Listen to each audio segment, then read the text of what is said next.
being recorded. Okay, so it's now being recorded. I just want to welcome everyone. My name is Mary Hoffner-Thomas, and I am the project manager with the Greenhouse Project. I want to welcome all of you to Portrait of a Greenhouse Leader, this peer network webinar. We are truly grateful to have so many talented leaders in the Greenhouse family, and we wondered how we could really share their wisdom, their insights with the rest of the peer network. And our solution is a series of webinars where we highlight those individuals.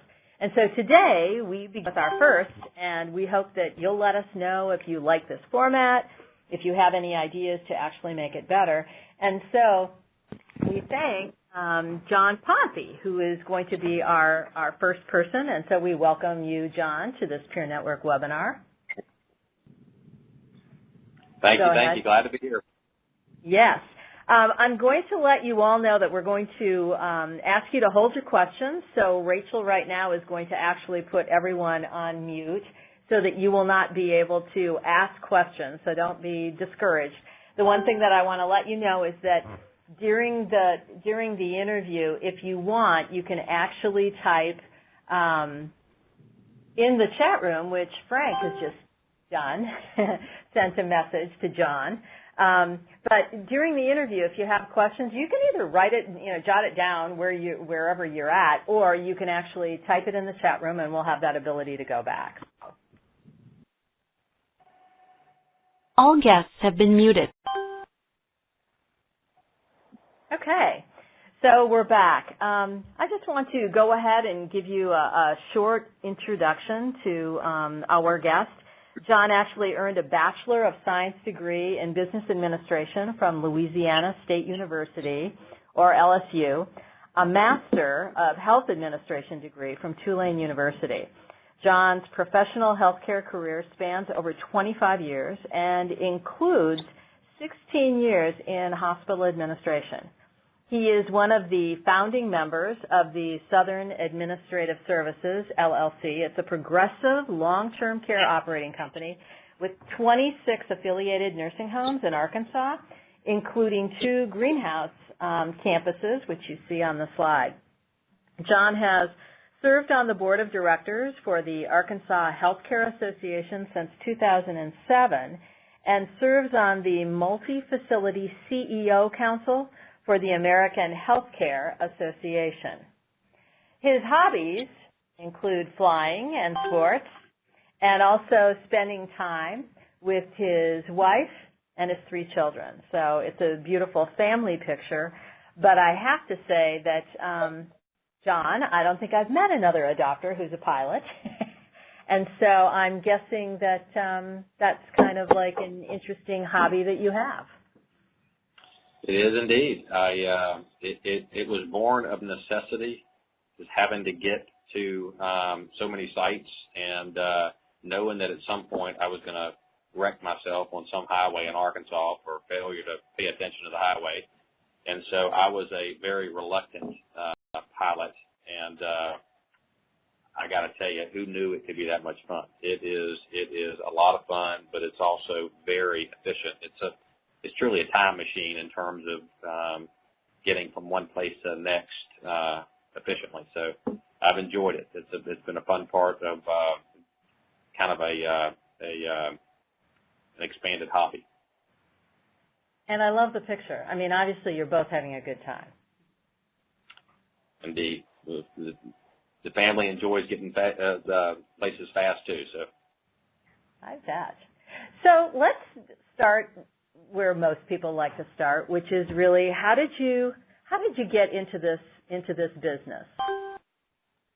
Well, Mary, I tell you what, kind of before I get into that, let me just echo your sentiments, and that is, if anyone has anything of any questions that they want to bring forward, please do so.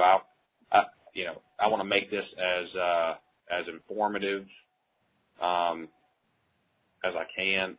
Mary, do y'all still see me?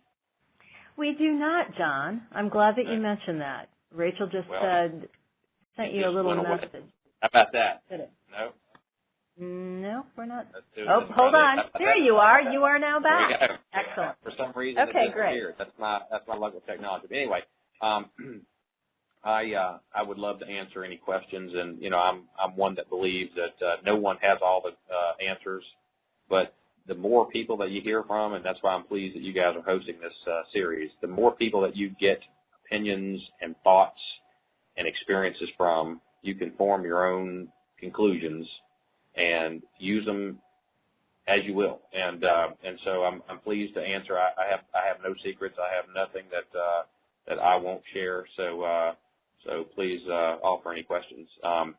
But in terms of background, I won't take you too far back, but I know you in the introduction it said that I had 25 years of healthcare experience. I know most people are thinking, oh no, he doesn't look a day past 30. It's not true. I started in hospital administration, and actually before that, I got into hospital administration and got into healthcare administration because when I was 15 and 16, I worked summers in a nursing home as the assistant maintenance man. So, which meant that anything anyone else didn't want to do, I got. And stripping and waxing floors, and putting up, rails or whatever it was. And so really developed a love for the elders at that point in time, and found that it was just a comfortable environment for me. I find a lot of people are either scared to be in a long-term care environment or really embrace it, and there's very few people in the middle, so to speak. But I think the more people that have an opportunity to spend a little time certainly gets your comfort level there, and that's what got me into the business. I got into healthcare with the intent of getting into long-term care, and was a hospital administrator. And one day someone came up to me and asked me if I had an interest in buying a nursing home in a small Arkansas town and rebuilding it. And I said, I may know someone, and called them the next day, and that was 10 years ago, and now we've got 26 long-term care facilities that we own and operate. So it's been a interesting ride. So was there one person, 15 or 16, that's very young. So was there a person who had, a strong influence on you, or was it really that position that you had that just kind of got you to love what you were going to do? I enjoyed being around the elders, and I thought this would be a neat thing, and I think I thought that I would enjoy management, and I thought healthcare, it's the largest industry in the world, and with the aging population, that might be a good opportunity, and that was the extent of it. Okay, so let's move on then and talk a little bit about actually getting into building a greenhouse home. So how did you hear about the greenhouse model? Well, I got to tell you, when we started, we were green, and we thought our model would be buying distressed properties, nursing homes, and Arkansas is a CON state, and so you have to own the beds to be able to operate. You can't just, as in some states, just go and build. So we looked for distressed properties that were perhaps past their useful life, purchased those properties, and then rebuilt what we thought were just dynamic living environments. Places that had carpet and antiques and oil paintings and a rich type of environment, and did that for a while. And someone came up to me and said, we built maybe 4 nursing homes. Someone came up to me and said, have you thought about the greenhouse project? You really ought to go look. And I remember going to my partners and saying, I had someone mention to me about this greenhouse thing, and I'm going to go take a look. And they said, well, go and tell us what you see. I said, no, we're all going together, or I'm not going at all.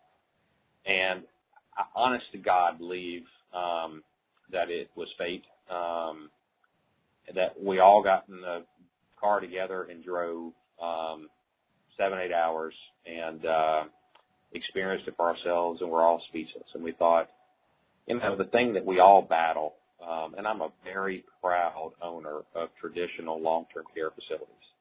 But if I could wave a magic wand, I would turn them into greenhouse homes, because I believe that is the best living and care environment that there is, and our experiences bear that out. But so we were speechless. We saw an environment that we thought, you know, every day we wake up, new nursing home or not, we battle the same challenges. Turnover of 70+%, loneliness, helplessness, boredom. You know, we walked into the closest McDonald's. Doesn't matter how nice your nursing home is. You ask the first 100 people that walk in the door, what do you think about long-term care? We're not likely to find the outcome that we want. And we knew that, you know, there had to be a better answer. And for us, it was a greenhouse project.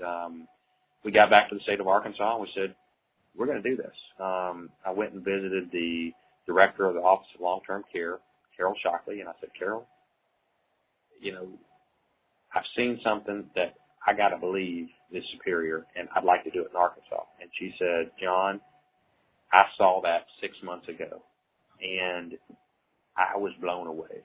And if you're willing to try and do that, I'm willing to try and help you in terms of regulation and so forth. And so I had a partner. I was lucky in that I had someone who was in state government who wanted to see a robust, progressive, long-term care environment, namely the greenhouse, developed. And they were willing to do what they could. And then, interestingly, I made an appointment with the governor, Governor Beebe, and I sat down with him and I laid out the plan. And I said, you know, I think we have an opportunity to do something progressive and really futuristic in Arkansas, and told him what I wanted to do. And he had just come back from a conference where I want to say it was an Episcopal conference or something where they had talked about greenhouse development. And or maybe it was Methodist. Anyway, so he had some knowledge of it. He said, you know, I'd love to see that happen. And, you know, again, another advocate. And so for us, that's kind of how our journey developed. And at the end of the day, truly, if someone strapped me to a lie detector test and said, John, where do you or your loved ones, where would you want them to go? I know everyone can't just stop everything today and build greenhouses. That's impractical. But where there's an opportunity, I think it has to be a primary consideration for financial reasons, for strategic reasons, and for the obvious reasons of care and quality. But I would want to be there. I would want my loved ones to be there. And, you know, that's just simple, straightforward honesty. And we learned as well that the model does work. And our first two developments. Pardon? I'm sorry, I was just going to say, there are those who would say, so why did you do the greenhouse model instead of just doing it on your own? What really kind of made you take that? Honestly, scared to death. Didn't know what we didn't know, and we were scared to death. We wanted to believe it with our hearts that it was financially viable, and it worked. The model worked, but it was like, and I think this is the greatest impediment, quite frankly. I think people who take on greenhouse adopters are some of the most courageous people, because, you know, you do well what you do often, and you know the old model, and you're comfortable with it, and to take off in a new direction is difficult. I mean, and so. Quite frankly, we were in a dark room searching around for a light switch, and the greenhouse project had the flashlight, and it was far greater than that for us. I mean, it was a wonderful experience, and we've got to a point now where we've got 2 greenhouse campuses developed in Arkansas in the most obscure markets. If you can make it in the 2 markets that we're in, you can make it anywhere. And we've got another 3rd campus under development, and we've got a 4th campus that we're going to start here the next year. we have the wherewithal now, quite frankly, the resources, the knowledge, and the experience to do it independently. We don't, quote, need the greenhouse project anymore, but we want the greenhouse project. They bring to us, not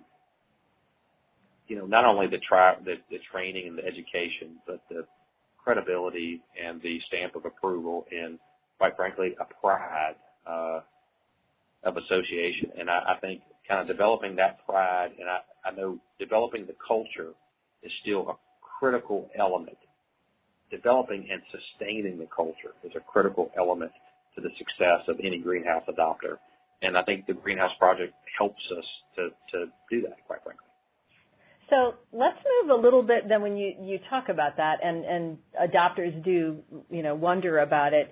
How did you really control those development costs? Because that was a key part. That was critical to us. I got to tell you that our first two projects were completely financed through regional banking relationships, traditional commercial banking deals, 20-year amortizations, and it was our money. There was no philanthropic contributions. There was no pocket of money other than, quite frankly, failure wasn't an option for us. And so the thing that scared us the most, quite frankly, was some of the data that we've gotten on what it would cost to build each greenhouse home. And when we put the pen and paper to it, we looked at it, we came to a different conclusion. And we just didn't understand how it could cost that much to basically design one 7,500 square foot cottage and replicate that, up to 10 times on one campus. And we may change from a hip roof to a gable roof and certainly change colors and so forth, but it's essentially the same house that you're replicating throughout. And so we found that to be an efficiency and an opportunity. The other element of the greenhouse project that I think is unique is that it doesn't have to be on $1 million piece of property somewhere, or in some cases, $10 million piece of property. And some people don't have that option. They're in very densely populated urban markets, and all real estate's expensive. But generally speaking, you're looking for a park-like setting off the beaten path, and people aren't going to come to you because they passed by you, but rather because they heard about you, and they go and seek you out. And that's what we found. And so another value proposition for us is finding a nice piece of land that we could develop, but that didn't come at a premium. And so kind of the net of all that is we were able to build our cottages, very cost effectively, and to a point where they were half of what some of the data that we had gotten was for other projects. And so that was important to us. Talk a little bit about, you had a state plan amendment, and talk just a little bit about how the state you mentioned earlier, kind of helped. They were very interested in it, but they also kind of helped to incentivize your project. Yeah, I would encourage folks out there that are in their state and looking for opportunity to go and ask. And quite frankly, a lot of times that's what it takes. I mean, someone willing to present themselves and say, we're doing something different, and there should be a differential in compensation associated with it. When you look at our state model, it's a cost-based reimbursement type formula.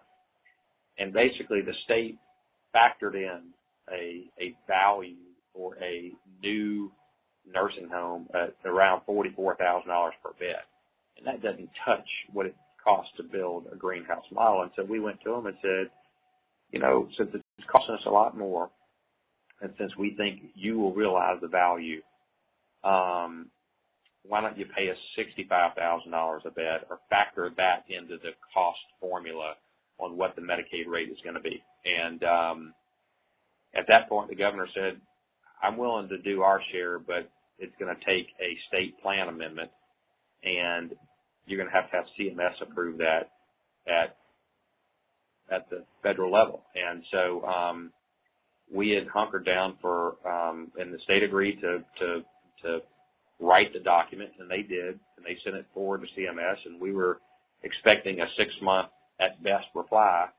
In about 6 or 8 weeks, we got a reply. In fact, I was at a greenhouse-sponsored event in Washington, and one of the deputy secretaries from DHS came and spoke with our group, and she said in that meeting, I'm very pleased to say that we've gotten a request for a differential in payment associated with the greenhouse model, and it'll be the first of its kind in the country, and we are excited to entertain it and are looking forward to approving it very quickly.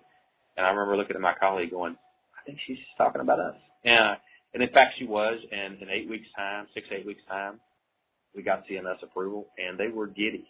They were happy to make an investment in what they thought was a differential in quality of life and quality of care. Nice. So that really worked out quite well for you. Well, I think, and more importantly, there is a model out there, and it has been done, and I believe that other states can do that. Nice, nice. So one more sort of financial kind of piece, and that is one thing about the model is really how does that cost shifting and really staying true to the model support you in your operations? You know, the whole model and really flattening that hierarchy and changing some of that. How important is that in terms of, you know, really making sure that there's that financial viability from a developmental and really that operational kind of standpoint? Yeah. You know, it's all relative. I guess one could say that if you take the extra cost associated with a greenhouse and you amortize it over 20, 30 years, incrementally, it's really not all that much. Our operating costs in a greenhouse as opposed to a traditional facility are a tad higher, but we're talking less than 5%. But the opportunities to be competitive and to achieve a payer mix that allows you to be successful and to reduce turnover and to, you know, perhaps reduce your legal liability in terms of happier people aren't inclined to go and sue. They're inclined to give you the benefit of the doubt. And so if you do it right and people see that you're trying to do it right, it makes a difference in so many ways. And so, you know, our payer mix, quite frankly, I think everyone experiences this to a large degree. Our long-term care population basically covers the cost of operation. And there's really not a margin to be had on Medicaid or even private, unless you're in a market where you can command, you know, 150% premium on your Medicaid rate. We're not in those markets. So what's important to us is sustaining a great culture, having a successful census of long-term care elders, but also having the right mix of rehab patients and you know, keeping double-digit figures, 15, 20% Medicare rehab business allows you to sustain your margins and allows us to reinvest in our business. There's a quote that we had with the Greenhouse Project from you that says, any number of people can design or build the architecture, but that doesn't bring about the revolutionary change in culture that the Greenhouse Project provides. For us to be able to leverage the successes and failures of so many other adopters is invaluable. The Greenhouse Project has the expertise and structure to help manage our process in a manner that gives our project the highest possibility of success. So you talked just a little bit about that sort of competitive edge, but talk a little bit more about what that has really done for you in the market, having the greenhouse homes. Well, indeed, we would not and could not have done what we've done but for the other adopters. We had, when we started, 1,000 questions, and there were so many gracious people out there willing to share their experiences, and we learned from their experiences and were able to adapt from their experiences. And so my personal obligation is, if someone else wants to step into being an adopter, I'm willing to leverage our experiences and help them in any way I can, because we're in this together, and ultimately it's about a movement. It's about creating a better standard of life and care for the next generation, and I think it's the most promising model that goes back to addressing those core fundamental problems of turnover and loneliness, helplessness, and boredom, and creating the right culture. But also, at the end of the day, I believe the greenhouse model offers that opportunity to do well and to do good. And those are not mutually exclusive things in our business. From a competitive point of view, we feel like the greenhouse model is the trump card. It's, at the end of the day, if we built a traditional model, someone else could move next door and build a greenhouse model home, and overnight we'd find our competitiveness diminish significantly. And we feel like with building a greenhouse type environment, we've got the trump card, and no one's going to move into that community and build anything any nicer. And so if we do what we're supposed to do in terms of service and care, we'll be just fine long term. And it's not a decision about the next 5 years, but looking out 20, 25, 30 years, what do you foresee? And if you're going to make an investment today, and you know better, you know today that what we've got perhaps isn't the most competitive environment, you'll be kicking yourself, in my opinion. And that's what made us, that's what kind of forced us into this, quite frankly. You know, from an economic and competitive point of view, we wanted to have something that 10, 15 years from now, it wasn't about promotion. It was about attraction, and that we didn't have to go out and market, but the place marketed itself, and it brought business because of the environment and of care and light and what it represented to that community. So one piece of research that we've had is that people really, truly are willing to drive further, and pay more really to have their loved ones in a greenhouse home. And I'm thinking that you're validating that. Indeed. I can give you numerous examples that people who, in fact, I was just in Paragould, and I think Pam and some of her colleagues are on this call, but I was in Paragould where we're just breaking ground, and there was a lady who came up to us and was talking about her mother who lived in a long-term care facility in Minnesota, and she was going to bring her down as soon as we opened up. That's business that, obviously you wouldn't otherwise get, and it's very flattering. But there's so many countless examples of kind of the regional presence that you have.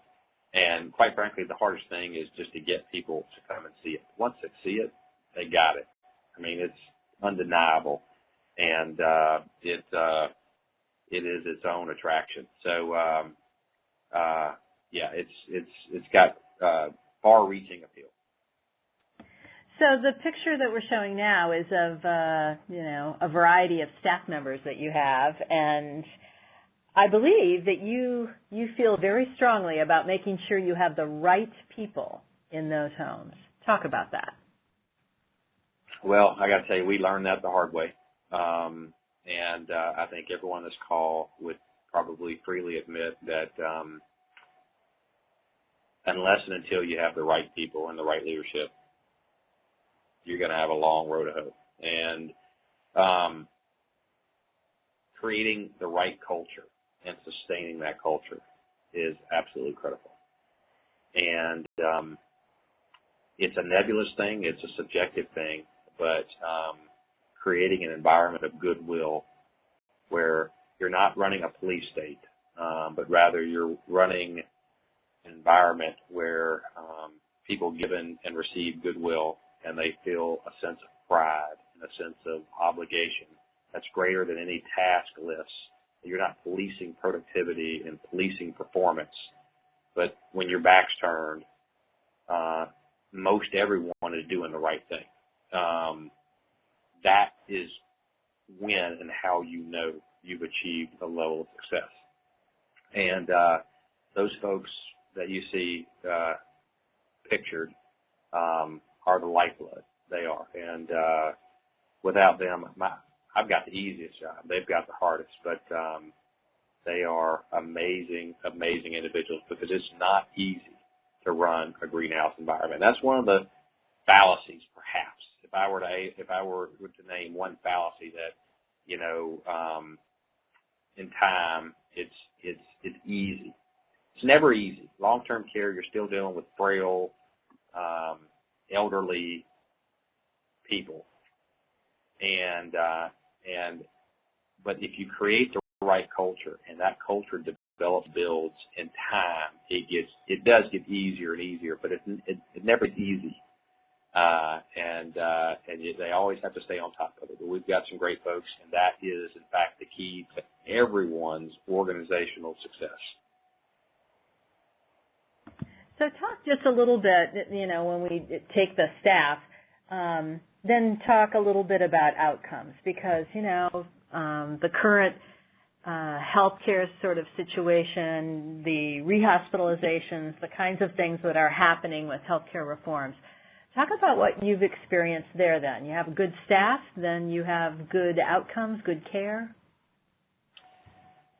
Well, I think the best defense against all that is a good offense, and that's an old saying, but it's very very true in this regard. If you have an environment and you create the right culture and the right satisfaction levels at your staff level first, and then amongst elders and their families, then kind of the rest is undeniable.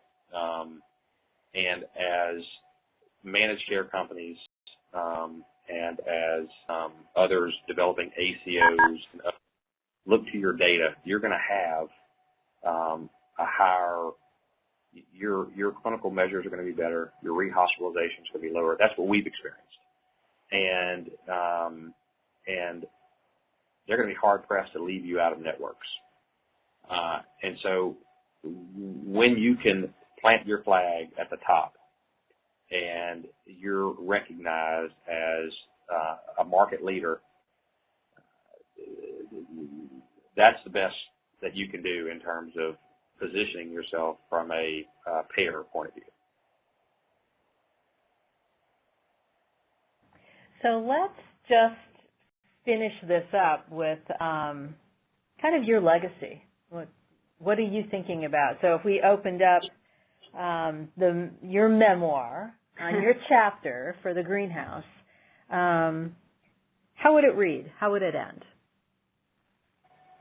Oh,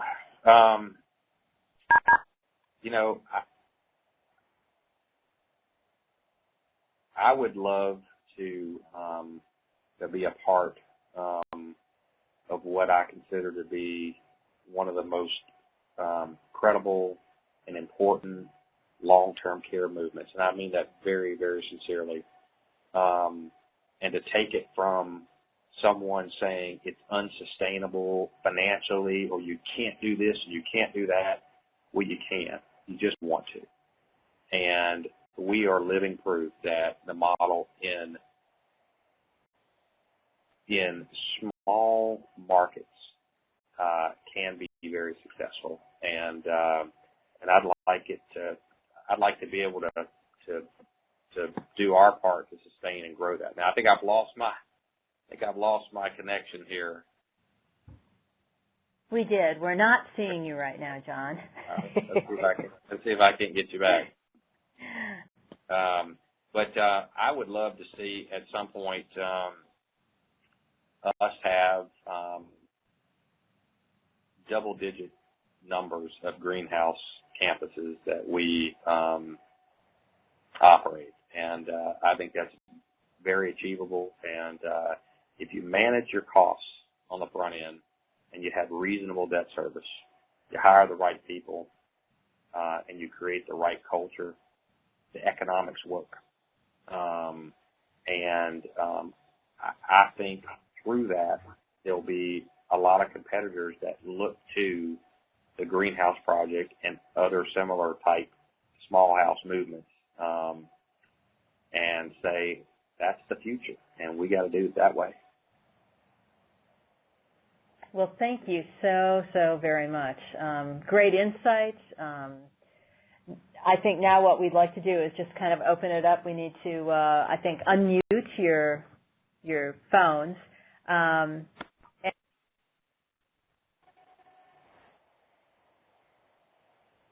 Hello.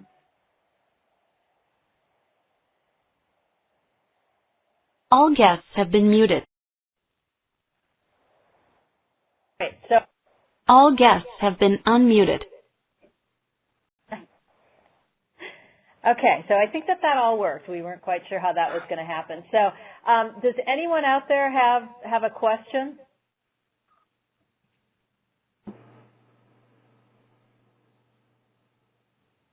I don't even have a snarky comment from anyone from within my organization, I guess. Well, hello, John. This is Carol Compass, and I was just Hey, going to say Carol great. Compass.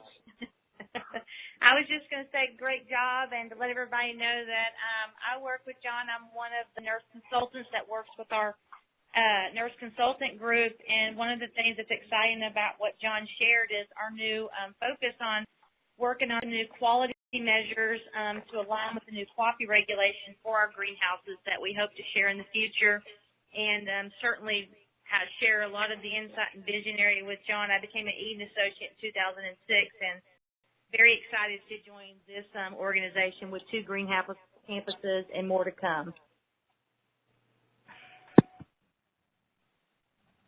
Beautiful. Thank you for sharing. I don't know if other people are getting it or not, but I feel like we've got an echo going on. Are you hearing that? Not on my end, no. Oh, okay. This is Carol, and I would say there is an echo on my end, yes. Well, I am just going to apologize for the echo. Not quite sure what it is. If anyone wants to type a question in the chat box, you can go ahead and do that. So I think what I want to do is also let folks know, while you're thinking, if you have any questions, that John will actually be part of the greenhouse annual meeting and celebration that's going to happen in Loveland in November. On Tuesday, November 17th, he'll be a participant in the session, Leadership Speak to Employee Hiring and Retention, and so I think that speaks to what John had said earlier about having the right people in those homes. I also want to let you know that until the end of this month, it is early bird registration for the conference. So you can see on the right side on that slide that truly for Shabazim and really even for general registration, it's a significant savings. And so on the left side, right above that chat box, there is actually a document that you can download that will take you to registration. You can also go onto the peer network too, but try to make those decisions and be able to save those costs before the end of the month. And then the final thing I just want to let you know is that the next upcoming Peer Network webinar will be on policies and procedures. This will be that chance to really take a close look at, like, what does it really take to create those person-centered policies and procedures for your organization? And it's not just a one-time thing. It is not just when you initially open your greenhouse homes.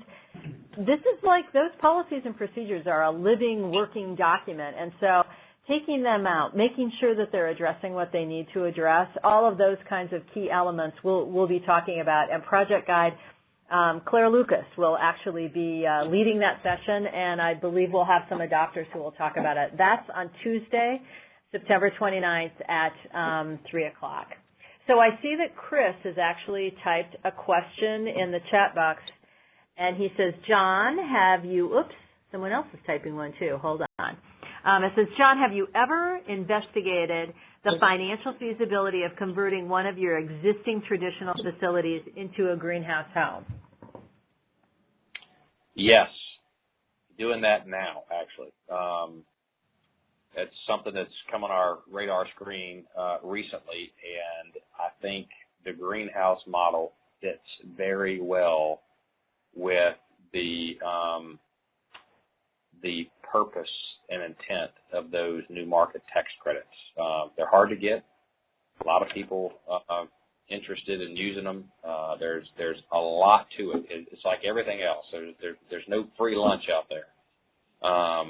But it's certainly a way to offer a little equity in a project that may be a little bit higher than what a commercial bank can swallow. So I'll let you know how it goes here shortly, but certainly that's a great opportunity. I will tell you as well, there's lots of organizations. I know that this mission that we share, there's a lot of interested folks out there and a lot of interested organizations that want to get behind someone or someones who can help develop the type of living environment that we envision. So I encourage everyone to kind of be as creative as you can and ask. Get out there and ask, because there are resources available. And I guess I would just add, Chris, that the Greenhouse Project is definitely one of your resources, that, contacting one of us.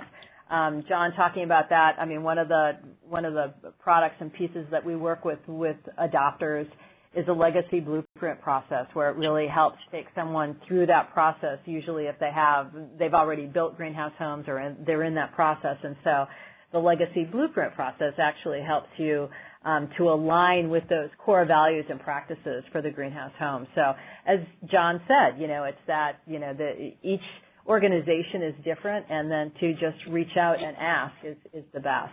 I see that Stephen Scott has asked, has there been any projects that utilize new market tax credits in leveraging the construction cost? Now, I don't know if you did that or not, John.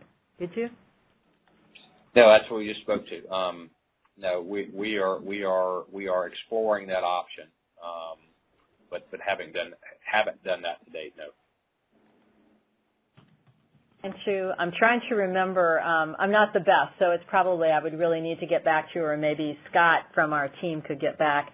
That I want to say that we've actually had that, and I just can't remember which adopters, but new market tax credits are definitely one of those pieces, as long as where you're building meets those requirements that are part of that. So again, another opportunity for you to just get in touch with the Greenhouse Project here, and then we can make sure that you connect with the right person who can give you some of that information.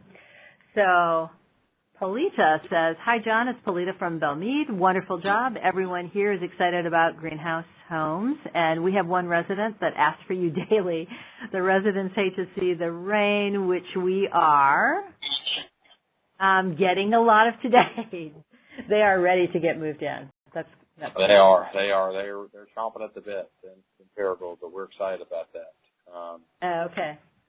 That's great. I see that Claire Lucas, who's one of our project guides, has bailed me out and said that Washington County was awarded new market tax credits. So it's definitely there.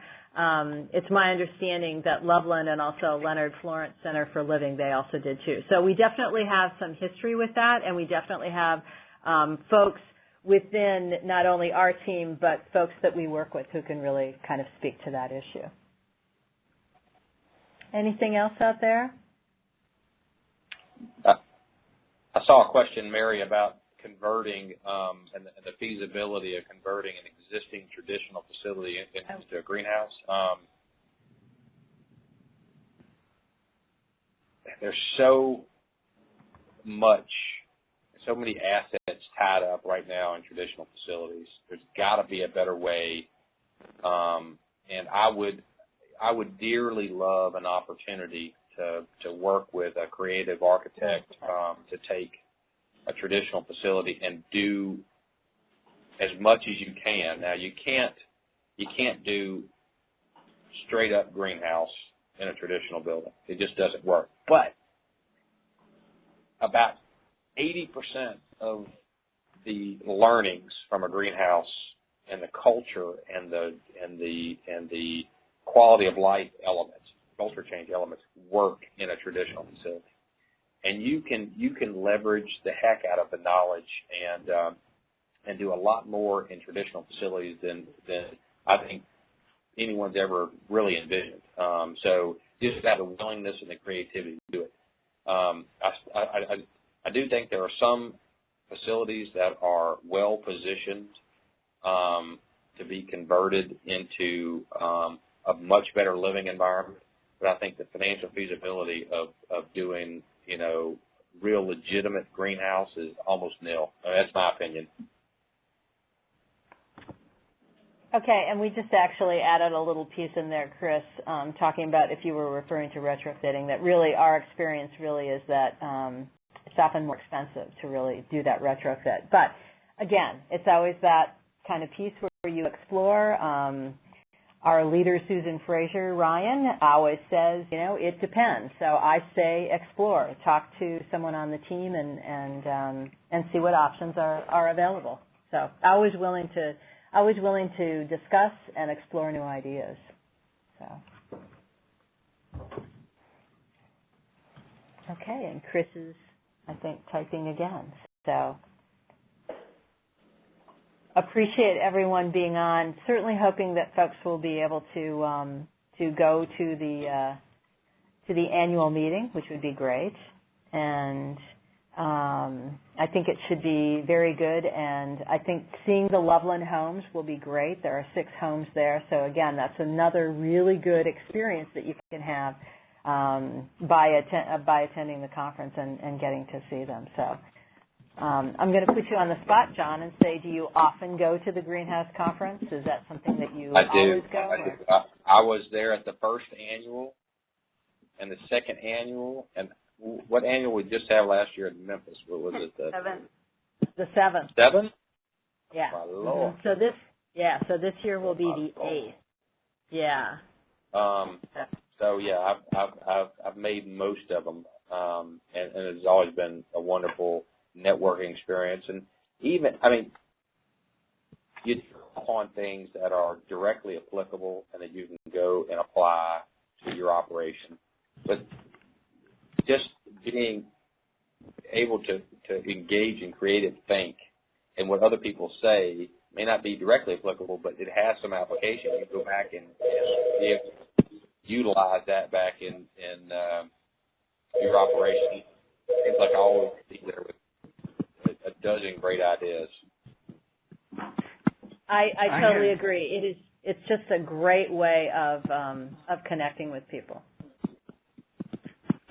This is Mars Nicely. Just kind of John, I guess I'd like to commend you as a for-profit provider to look beyond just what has always been done and to step out into some new territory. I'm assuming that most of us are probably from the not-for-profit field, which is what we are as an adopter.